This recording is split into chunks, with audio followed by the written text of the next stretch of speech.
Aujourd'hui, le jeu vidéo est le bien culturel le plus vendu au monde et comme tous les biens culturels, ils se consomment désormais en ligne. En la matière, il y a une plateforme française, figurez-vous, qui est un leader mondial et son fondateur est tout de suite avec nous dans Demain Entreprendre. Et je suis avec Yvan Lebeau, bonjour. Bonjour Jérôme. Vous êtes le cofondateur de GameStream. On vous a surnommé, c'est déjà une forme de consécration, le Netflix des jeux vidéo. GameStream, c'est donc une plateforme en ligne qui permet de jouer.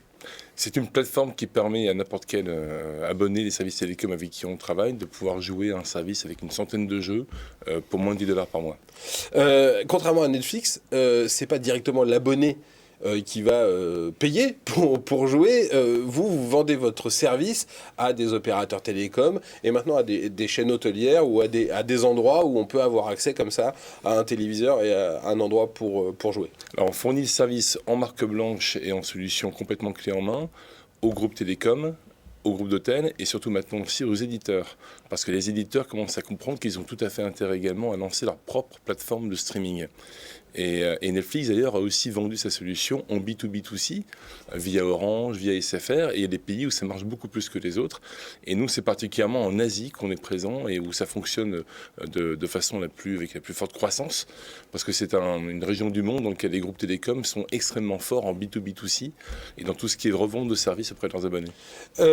Quel a été l'accueil des éditeurs de jeux vidéo au départ quand vous leur avez dit nous on va faire une plateforme de streaming alors que c'était pas forcément encore la mode, alors qu'on achetait encore des jeux à l'unité et qu'on les mettait dans des consoles? Comment ils vous ont accueilli? Ils vous ont dit ça marchera jamais, ou ils se sont dit c'est un visionnaire? Ils ont tous conscience que dans la musique puis dans la vidéo on est passé au streaming. Donc ils ont tous parfaitement en tête que le streaming, c'est l'avenir du jeu vidéo également. Après, c'est une question de temps. Donc il y a ceux qui sont déjà prêts, il y a ceux qui le sont moins. Et petit à petit, tous les verrous sautent et tous les éditeurs se mettent également au streaming de jeux vidéo. Est-ce que votre plateforme elle permet également de ne pas jouer tout seul, mais de jouer avec d'autres gens? C'est exactement ça. Ça remplace une console en étant multijoueur. On peut jouer en multijoueur directement sur sa télévision, sur son téléphone, sur son PC. On peut jouer les uns contre les autres. Et d'ailleurs, c'est un des grands verrous que le cloud gaming fait sauter. C'est qu'on peut, par exemple, avoir une partie avec quelqu'un qui est sur un téléphone, un iPhone, et quelqu'un d'autre qui est sur une télévision, et un troisième sur un PC. Alors que dans ce qui est proposé aujourd'hui hors cloud gaming, c'est pas possible.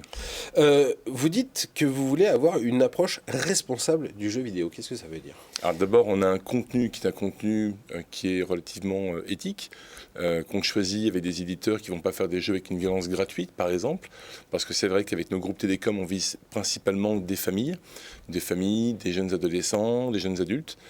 Donc on essaie de fournir un contenu qui correspond également à cet état d'esprit, avec beaucoup de jeux de sport, par exemple. Et ensuite, on a une approche qui est extrêmement tournée vers la partie green, pour tout ce qui est serveur. Donc on travaille dessus. On a été les premiers à importer des serveurs très basse consommation en Indonésie.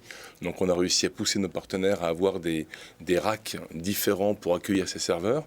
Et dans tout ce qu'on entreprend, on essaie vraiment d'avoir une démarche qui va dans cette direction-là. Voilà, l'approche responsable. Un dernier mot, les prochaines étapes, le prochain pays, c'est l'Inde?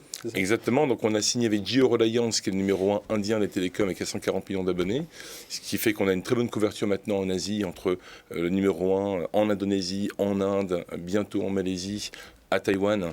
Et les prochaines étapes, ce sera certainement avec un très grand éditeur. Eh ben voilà, merci beaucoup Yvan Lebeau, vous reviendrez nous parler de tout ça dans l'émission. Merci d'avoir été avec nous. Avec grand plaisir. Aujourd'hui, restez avec nous sur Demain TV. Tout de suite, on reçoit un nouvel invité.